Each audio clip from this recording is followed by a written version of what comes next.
మన దేశంలోని అసంఖ్యాకమైన శైవ క్షేత్రాలలో కాశీక్షేత్రం, శ్రీశైలం, గోపర్వతం, చూతపురం, ఓంకారం, వృద్ధాచలం, చిదంబరం, దక్షిణోద్దాలకం, కైలాసం, మందరం, గోకర్ణం, వేదారణ్యం, కాంచీపురం, పద్మాలయం, హాలాస్యం, గజారణ్యం, మధ్యార్జునం, కుంభకోణం, పంచనదం, సోనాచలం, వటారణ్యం, విరించినపురం, దక్షిణ కైలాసం, కేదారం, కూర్మం అనే 25 క్షేత్రాలు సుప్రసిద్ధమైన క్షేత్రాలు, భోగదాయకము మోక్షదాయకము అయిన మహాక్షేత్రాలు. పై చెప్పబడ్డ 25లో కాశీక్షేత్రం, కైలాసం, శ్రీశైలం, వృద్ధాచలం, దక్షిణ కైలాసం, దక్షిణోద్దాలకం, చిదంబరం, గోకర్ణం, శిలోచయం, కాంచీపురం, చూతపురం, పద్మాలయం అనే 12 వాసయోగ్యమైన క్షేత్రాలుగా కూడా కావడం వల్ల విశిష్ట స్థానం ఆక్రమించాయి. ఈ 12లో కూడా కాశీక్షేత్రం, దక్షిణ కైలాసం, వృద్ధాచలం, చిదంబరం అను 4 క్షేత్రాలు అత్యంత ముఖ్యమైన క్షేత్రాలుగా పరిగణింపబడ్డాయి. పైగా 4లో కూడా కాశీ, దక్షిణ కైలాస క్షేత్రాలు 2 ఉత్తమోత్తమ క్షేత్రాలుగా వాసికెక్కాయి. ఉత్తర భారతదేశంలో కాశీక్షేత్రం, దక్షిణ భారతదేశంలో దక్షిణ కైలాసం, శ్రీకాళహస్తి సమాన స్థాయిలో నిలిచాయి.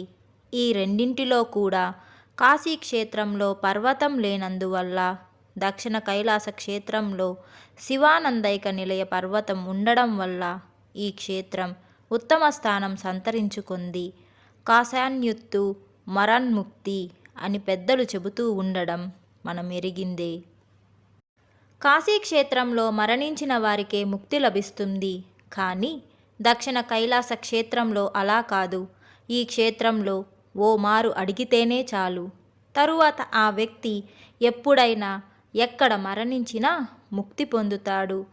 అందుచేతనే భూమౌ దక్షిణ కైలాసే ప్రవేశాన్ముక్తయే నసః అన్నారు పెద్దలు. కాశీక్షేత్రంలో లాగా ఈ క్షేత్రంలో విశ్వనాథాలయం ఉండడం వల్ల దీనిని దక్షిణ కాశీ అని కూడా అన్నారు. కనుక దేశంలోని సమస్త శైవ క్షేత్రాలలోనూ అగ్రగామిగా నిలబడిన క్షేత్రం శ్రీకాళహస్తి క్షేత్రం. అలాంటి ఈ మహాక్షేత్రంలో బ్రహ్మాది దేవతానీకంతో పాటు మహర్షులు, సిద్ధులు, యోగీశ్వరులు, యోగీమణులు, మహారాజులు, కవీశ్వరులు, ఆటవికులు, జంతువులు, పురువులు కూడా పరమేశ్వర కృపా పరిపూరితులై తరించారు. ఈ విషయంలో స్థల పురాణం ఇలా చెబుతూ ఉంది.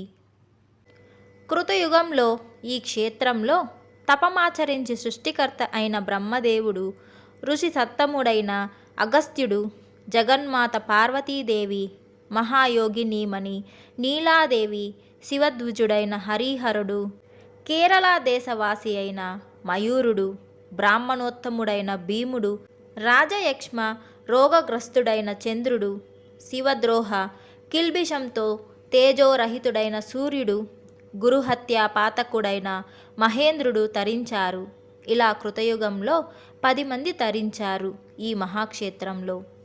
అలాగే త్రేతాయుగంలో సర్వలోక సమస్కృతుడైన విష్ణు భగవానుడు, బ్రహ్మదేవుడు, లోకమాత మహాలక్ష్మి, జ్ఞానమూర్తి కుమారస్వామి, శ్రీరామచంద్రుడు, మార్కండేయ మహర్షుల వారు, కిరాతుడు, సాలెపురుగు, సర్పము, ఏనుగు, మహావిష్ణువు యొక్క దివ్యాయుధమైన సుదర్శన చక్రము ఈ క్షేత్రంలో త్రేతాయుగంలో తపమాచరించి 11 సంప్రాప్త మనోరథులయ్యారు. అలాగే ద్వాపరయుగంలో పతివ్రతామా తల్లి సుభాగాదేవి, ఆమె భర్త విజయుడు, వీరశైవవ్రత సంపన్నురాలు జపాల, చంద్రవంశ సంజాతుడైన మృత్యుంజయ మహారాజు, నారద మహర్షుల వారు, సుఖ మహర్షుల వారు, సనత్కుమారుడు, పరాశర మహర్షుల వారు, దేవతా సహస్రము ఇలా 9 ద్వాపరయుగంలో ఈ క్షేత్రరాజంలో శివానుగ్రహం పొంది వాంఛితార్థప్రదులయ్యారు. అలాగే కలియుగంలో రాజోత్తంసముడనే సారంగుడు, పాండ్య భూపతి వరనుగుడు, రాజేంద్ర చోళుడు, ద్విజోత్తముడనే నీలకంఠుడు, చక్రధర మహారాజు, అమృతలత కాంతిమతులనే కన్యాయుగలము, పద్మసేన మహారాజు, ఇలా 7గురు కలియుగంలో శివానుగ్రహంతో ఈ క్షేత్రంలో తరించారు. పైన పేర్కొన్న వారే కాక చాలామంది భక్తులు ఈ యుగంలోనే ఇచట తరించారు కూడా.